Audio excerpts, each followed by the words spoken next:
मैं मेरे प्यारे इस्लामी भाइयों, वैसे भी अब तो रमजान आने वाला है। अल्लाह ना करे अगर कोई मेरा भाई नमाजें नहीं पढ़ रहा, अब से शुरू कर दे, तिलावत शुरू कर दे, दुरूद शुरू कर दे, गलत काम छोड़ दे। रमजान का तो वैसे भी इस्तकबाल होना चाहिए। हमने देखा कुछ लोगों को रमजान में रोजों में बड़ी तकलीफ हो जाती है क्योंकि वो सारा साल नफली रोजे नहीं रखते। अब मौका अच्छा है, अभी से कुछ रोजे रखना शुरू कर दें ताकि रमजान की प्रैक्टिस हो जाए। अपने आप को अभी से गुनाहों से पाक करना शुरू करें ताकि कहीं रमजान में बुरी आदतें ना हो। शैतान तो बंद होता है मगर उसमें भी लोग गलत काम कर रहे होते हैं। क्यों? आदत पहले से पड़ी हुई है ना, शैतान को जरूरत ही नहीं है, अपनी आदतें पहले ही ऐसी बनाई हुई हैं। तो अपनी आदतें चेंज करें, अपने आप को प्योर करने की कोशिश करें। और देखो मेरे रब की रहमत कितनी बड़ी है कि बुखारी शरीफ की एक हदीस है और हदीस कुदसी है।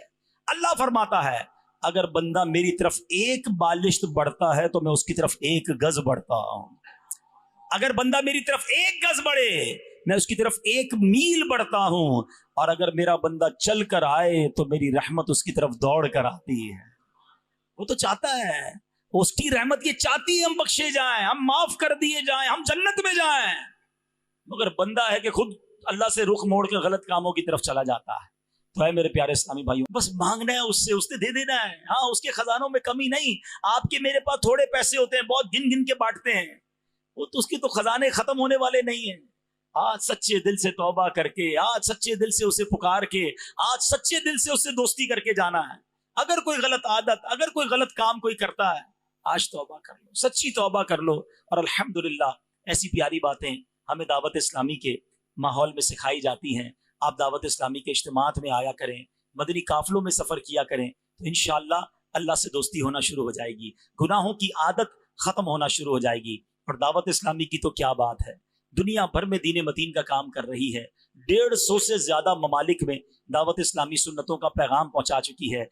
अल्लाह को लब्बैक कहने का पैगाम सारी दुनिया में दावत इस्लामी दे रही है कि ऐ अल्लाह के बंदो, शैतान को लब्बैक ना कहो, आ जाओ मस्जिदों की तरफ, आ जाओ सुन्नतों की तरफ और अल्लाह को लब्बैक कहो। कुरान पढ़ो और अल्लाह को लब्बैक कहो, दर्स में बैठो अल्लाह को लब्बैक कहो, मदनी काफिले में जाओ अल्लाह को लब्बैक कहो। ये अल्लाह को लब्बैक करने वाला काम दावत इस्लामी पूरी दुनिया में फैला रही है। तो फिर क्यों ना हम दावत इस्लामी के साथी बन जाएं। अल्हम्दुलिल्लाह कुरान के नूर को जिस तरह दावत इस्लामी ने आम किया, हजारों माशाअल्लाह बच्चे और बच्चियों ने दरस निज़ामी पूरा कर लिया।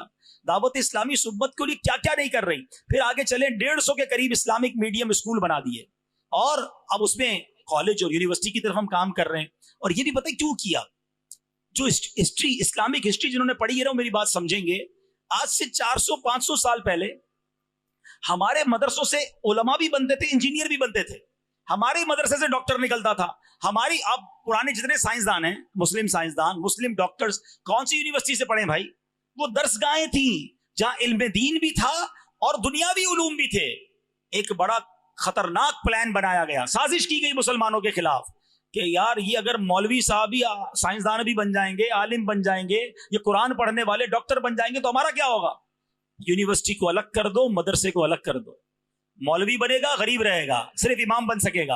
अपने बच्चे को डॉक्टर बनाना, यूनिवर्सिटी भेजो, भले उधर उसका ईमान बर्बाद हो रहा हो, उसको बेहयाई सिखाई जा रही है। मैं नहीं कहता दुनियावी तालीम ना दिलाएं, मगर ये जरूर देखें कि किधर दुनियावी तालीम दिखा रहे हैं। पता चला डिग्री भी लेकर आया, साथ ईमान छोड़ कर आया। मैं सिंध की एक यूनिवर्सिटी में था, मुझे एक तालिब इल्म ने आके बताया कि मैं एक सही उल अकीदा सुन्नी मुसलमान था, इधर आया मेरे दिमाग में ऐसे ऐसी बातें डाली गई कि मेरा अकीदा ही खराब हो गया है। आपको देखा, मुझे दावत इस्लामी याद आ गई। मैंने उस बच्चे को प्यार दिया, मैंने कहा वापस आ जाओ मेरा बच्चा। लेकिन बात यह है कि हमारे बच्चे क्या सीख रहे हैं वहां पर?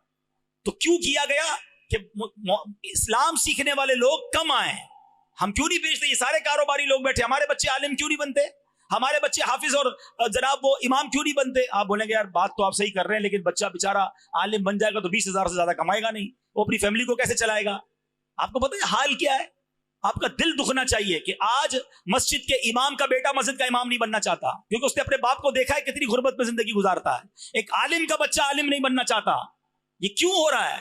ये दावत इस्लामी को इदराक है इस बात का कि ये इसलिए हुआ, मदरसे अलग, यूनिवर्सिटियां अलग। डॉक्टर बनेगा तो 2 लाख रुपए की तनख्वाह, इंजीनियर बनेगा तो 2.5 लाख रुपए कमाएगा, चार्टर्ड अकाउंटेंट बन गया तो 5 लाख रुपए कमाएगा, इमाम बनेगा तो 15,000 रुपए से ज्यादा कोई देने के लिए तैयार नहीं। 20,000 दो तो कमेटी वाले बोलते ओ हो है, मस्जिद में एसी लग सकते हैं, इमाम की तनख्वाह बढ़ाने के लिए कोई तैयार नहीं है।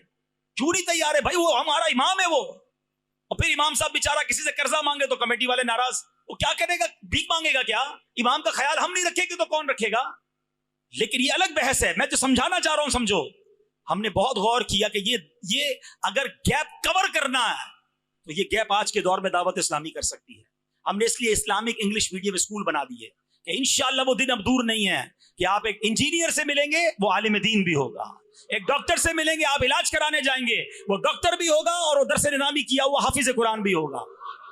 اب بتاؤ کون ہے جو اپنے بچے کو نہیں بھیجے گا دارالمدینہ میں کہ میرا بچہ عالم بھی بنے گا اور میرا بچہ ڈاکٹر بھی بنے گا. ہم اس گیپ کو کور کرنا چاہتے ہیں, مگر یہ کیا فری میں ہو جائے گا؟ اس کے لیے کتنا سرمایہ درکار ہے. ہم کیوں کہتے ہیں دعوت اسلامی کا ساتھ دو؟ اگر آپ نے اس امت کی تقدیر کو بدلنا ہے تو جو پلانز ہیں دعوت اسلامی کے پاس, جو فالوئنگ ہے دعوت اسلامی کے پاس, جو ارادے ہیں الحمدللہ, ہم سب کو اپنی دعوت اسلامی کا ساتھ دینا چاہیے. پھر آگے چلے میڈیا دیکھیں, میڈیا کے ذریعے کیا نہیں بے حیائی سکھائی جا رہی, ہمارے بچوں کے ذہن خراب کیے جا رہے فلموں ڈراموں کے اندر. اس کا اگر مقابلہ کرنا ہے آپ کو چینل لانا تھا, ہم اردو چینل لائے, انگلش چینل لائے, بنگلہ چینل لائے, عربی یوٹیوب چینل لائے. ہم ایسے کارٹون لے کر آئے کہ آج 40-50 ملین ویورز الحمدللہ غلام رسول کے کارٹونز میں مل رہے ہیں. کیوں مل رہے ہیں؟ بچے دیکھ رہے ہیں, بچے دیکھ کر سنتیں سیکھ رہے ہیں, اپنے ماں باپ کا ادب کر رہے ہیں.